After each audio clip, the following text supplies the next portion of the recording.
Welcome to Supply Chain Short Takes, a brief discussion with an industry expert on important issues affecting supply chain management. I'm David Maloney, the Group Editorial Director at DC Velocity and Supply Chain Exchange. Joining me today is Keith Moore. He's the Chief Executive Officer of AutoScheduler.AI, a warehouse orchestration platform that in real time dynamically optimizes all activities on top of an existing warehouse management system. Keith works with his customers to deliver innovative supply chain solutions focused on driving efficiency in distribution centers. Welcome, Keith. It's good to have you with us today. Thank you so much for having me. Keith, for those not familiar with AutoScheduler AI, can you share a bit about your company and its role in the supply chain? Absolutely. So we started about 4 years ago, so August 2020. But how the company was founded is we started as kind of a skunkworks project with P&G, Procter & Gamble, and they were doing this analysis on their network, and they found that they had the same technology, the same process, similar hiring techniques, but they had this big disparity in productivity at their sites. And the outcome of kind of double clicking into that was learning that the sites that were better at planning and orchestrating activities around their operation were much more productive. So AutoScheduler was built to be the technology that guided everybody through the best practices for operating a site on top of the existing warehouse management system. We took that to market 4 years ago and have been off to the races ever since. Yeah, and you have been very successful. So today we're discussing how to drive productivity in the warehouse. And first of all, how do you define or think about productivity within the warehouse setting? Yeah, it's really fun when you talk to all sorts of different folks in warehousing and operations, because everybody has a slightly different metric or series of metrics that they're using. But every warehouse, when you go talk to them, they act like, it's a snowflake. We do things differently. Every warehouse does the same thing, right? At the end of the day, what you're designed to do is maximize service levels, minimize overall cost. And so productivity or throughput is kind of the output of that, which is how well are we servicing our customers when we need? So that gets into like on time in full. So are you shipping what you need to ship when you need to ship it?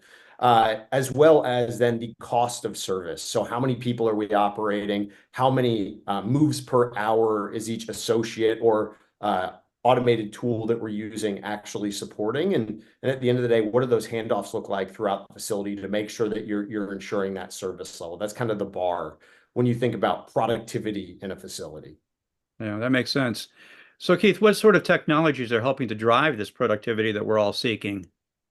Yeah, there's three big types of technologies that most organizations are starting to look to. The first two, I think everybody's pretty familiar with. The third one is new to market and kind of why we have a company to begin with. But the first technology everybody's looking at, and this was really amplified and accelerated over COVID, was automation. Can we introduce automated tools? These are going to be your AGVs, LGVs, ASRS, goods to picker systems, depending on the type of warehouse. But can you replace what used to be primarily human labor with robotics to create a measure of consistency and accelerate certain processes inside of the facility? The second piece second technology that people are looking to is labor management systems, or LMS, as they're often called. And what labor management systems are designed to do is they are designed to look at a benchmark on how you should be performing across every task, and then identify people that are overperforming or underperforming so that you can go take corrective action, primarily on underperformers. And then the third technology, which is the new one that's becoming much more prevalent, where organizations are starting to have initiatives focused on this, is orchestration. And orchestration is designed to tackle complexity inside of each facility and the managing and optimizing the process flows through different types of buildings. So most would agree that warehouse management systems are the basics of what you really need to have to get some productivity within your facility. But after that, what's next? What's after WMS that someone should look for to increase their warehouse productivity?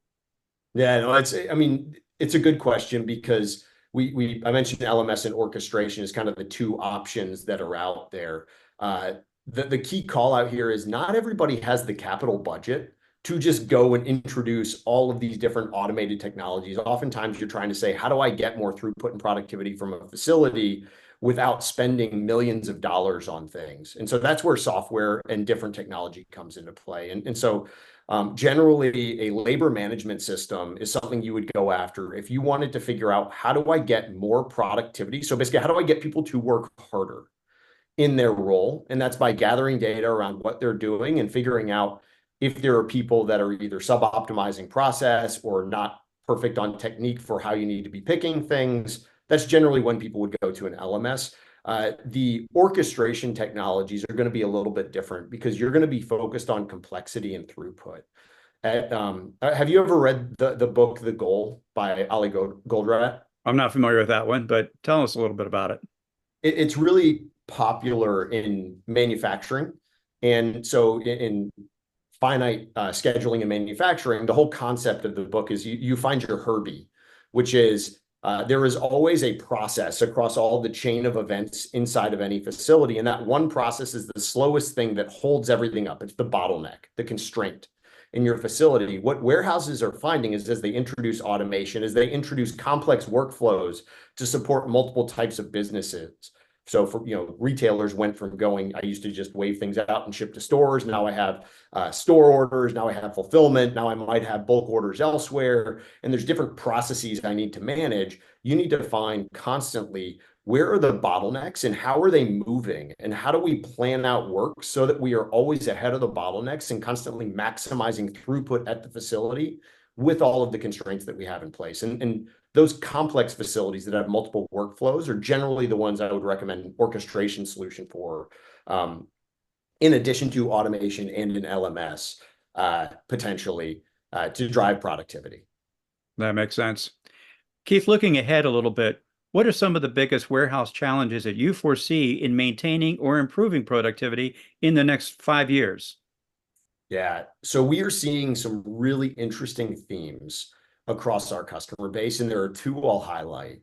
Theme number one is companies are starting to introduce multiple types of automation into their facilities.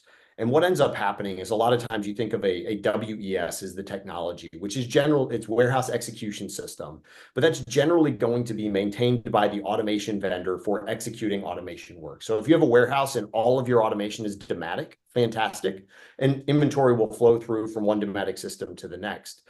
But as companies are starting to experiment with an ASRS by Dematic and an autoloader with another technology and pick technology that's using a different vendor, they're really struggling to balance work, not just across the human capital and the human labor in the building, but also the automation in the building.